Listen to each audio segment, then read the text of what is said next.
হ্যাঁ জানি তোমার কতটা খারাপ লাগবে, ওর ফ্যামিলির কতটা খারাপ লাগবে, সবটাই জানি।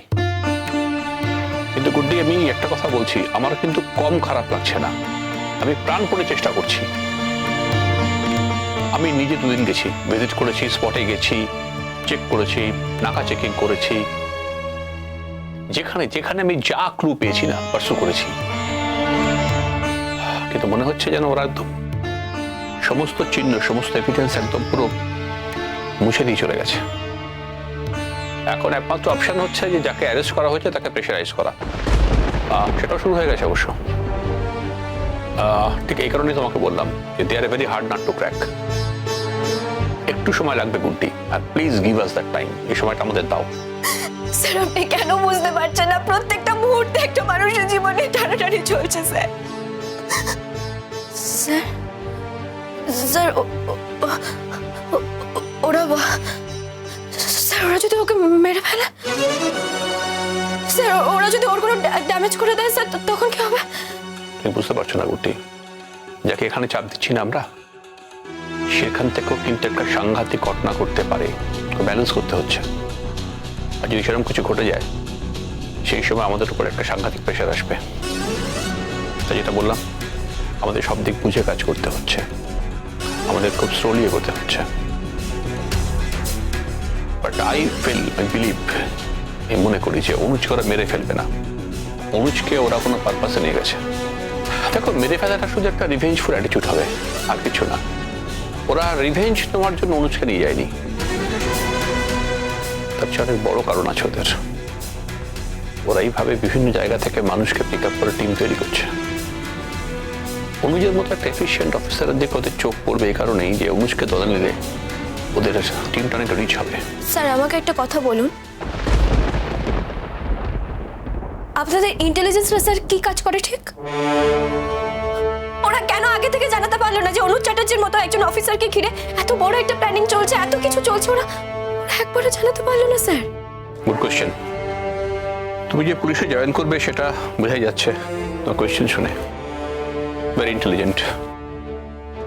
দেখো, এখন হয়তো ইন্টেলিজেন্স অনুজকে নিয়ে মাথা ঘামাবে, কিন্তু সেটা আগে ছিল না। ঘামাতো না, আমার ছিল না। নর্মালি তাই হয় আর কি। আমরা পুলিশ অফিসাররা অ্যাকশনে যাই, বিভিন্ন রকম কাজ করি, সাকসেসফুল স্টোরি তৈরি হয়, সেটা খবর হয়।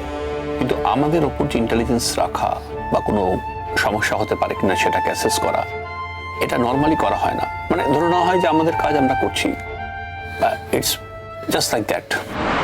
গুড্ডিকে কিছু ছেলে ঠিক দুদিনের মধ্যে তুলে নেবে। তারপর একটা মেয়ের সাথে যা যা করলে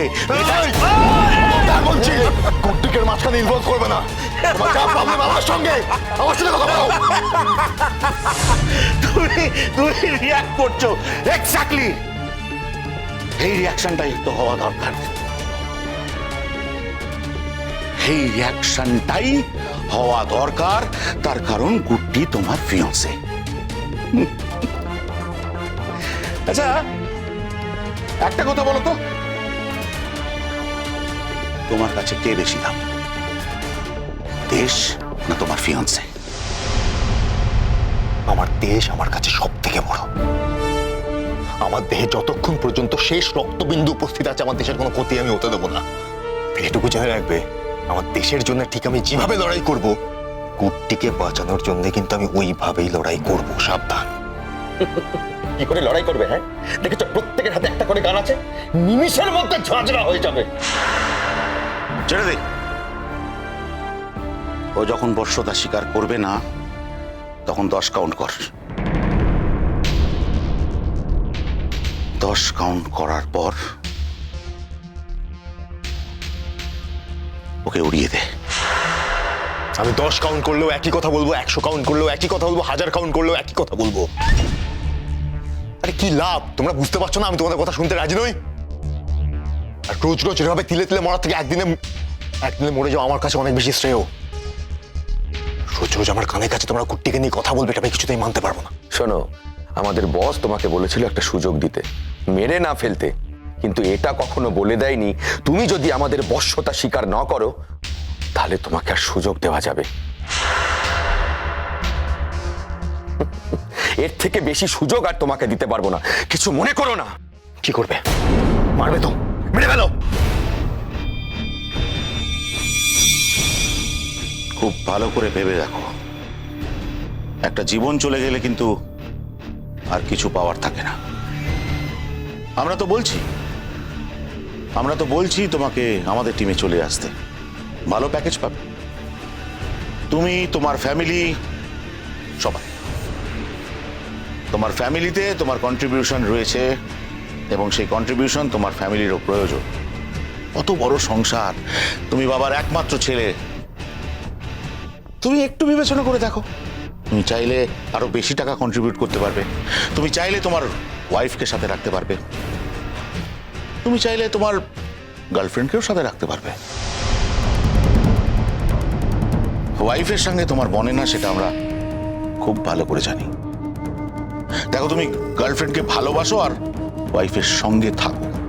দেখো, নর্মাল লাইফে কিন্তু তুমি দুজনকে একসঙ্গে পাবে না, মানে ওয়াইফের সঙ্গে থেকে গার্লফ্রেন্ডের সঙ্গ করতে পারবে না, কিন্তু আমাদের কাছে এলে তুমি সে সুযোগটাও পাবে। বিনিময়ে তোমায় কি করতে হবে? তুমি আমাদের অ্যাকশন প্ল্যান দেবে, তুমি আমাদেরকে বুদ্ধি দেবে, আমাদের হয়ে তুমি কাজ করবে, তুমি ছেলে মেয়েদের নিয়ে প্ল্যানিং করবে, গ্রুমিং করবে। এটাই তো দেশের জন্য সব থেকে বড় কাজ। বললাম যে এই একই কথা আমাকে দিয়ে বারবার বলিও না। অনেকবার বলেছি, তোমরা যেগুলো বলছো সেই কাজগুলো আমি কোনোদিনই করবো না, আমার পক্ষে করা সম্ভব নয়। আমি আমার দেশের বিরুদ্ধে কোনোদিন যাব না। বুঝতে পারছো না মাথায় বুদ্ধি নিয়ে এতবার ধরে বলছি এক কথা? ঠিক আছে, তুমি তাহলে আমাদের শর্তে রাজি হলে না, এই তো? না, আর তোমাকে সময় দেওয়া যাবে না। সময় কোনো প্রয়োজন আমার নেই। আমাকে বারবার জিজ্ঞেস করলে আমি একই কথা বলবো। তোমরা ফালতু সময় নষ্ট করছো। তোমাকে নিয়ে খোঁজ খবর শুরু হয়ে গেছে, সেটাই স্বাভাবিক। আর যেহেতু তোমাকে নিয়ে খোঁজ খবর শুরু হয়ে গেছে, আমরা আর কোনো রিস্ক নেব না, আমাদের মুভ অন করতে হবে। আই এম সরি, 10 গুণা কাউন্ট কর। আর তুমি যদি চাও ওই 10 গুণার মধ্যে চান্স নেই কোনো। আমি সত্যি তোমাদের পৌরসত্ব, তোমাদের বীরত্ব দেখে অবাক হয়ে যাচ্ছি, হাসি পাচ্ছে আমার। তোমাদের সামনে একটা নিরস্ত্র লোক দাঁড়িয়ে রয়েছে, তাকে মারার জন্য নাকি এতগুলো বন্দুকের প্রয়োজন হচ্ছে। সিরিয়াসলি? আরে একটা বন্দুকই তো ঝাঁঝরা করে দিতে পারো। আরে বুকের কাছে ধরতে হবে না, দূর থেকে মারলেও একই এফেক্ট হবে। না দেখুন, শিরিন আমার ঘরের লক্ষ্মী, ওর আবার কি পজিশন, ও যেমন আছে তেমনই থাকবে। তবে তবে এই কথাটা তো ঠিক না যে একই বিছানায় একই ঘরে যখন দুজন থাকে, তার মধ্যে হঠাৎ করে যদি একজন উঠে চলে যায়, তখন পাশের জনে তো জানা উচিত যে সে কি হলো, সে কোথায় গেল। তখন তার তো জানা উচিত না যে সে কোথায় গেল, তার কি হলো, এতগুলো ঘন্টা সে কেন ফিরছে না। আজকে যদি আমার স্বামী আমার সঙ্গে এরকম কিছু একটা ঘটতো, তাহলে কি আমি এরকম ভাবেই ঘুমের মধ্যে থাকতাম, সবকিছু ভুলে যেতাম, মানে বুঝতেই পারতাম না যে আমার স্বামী কোথায় গেল।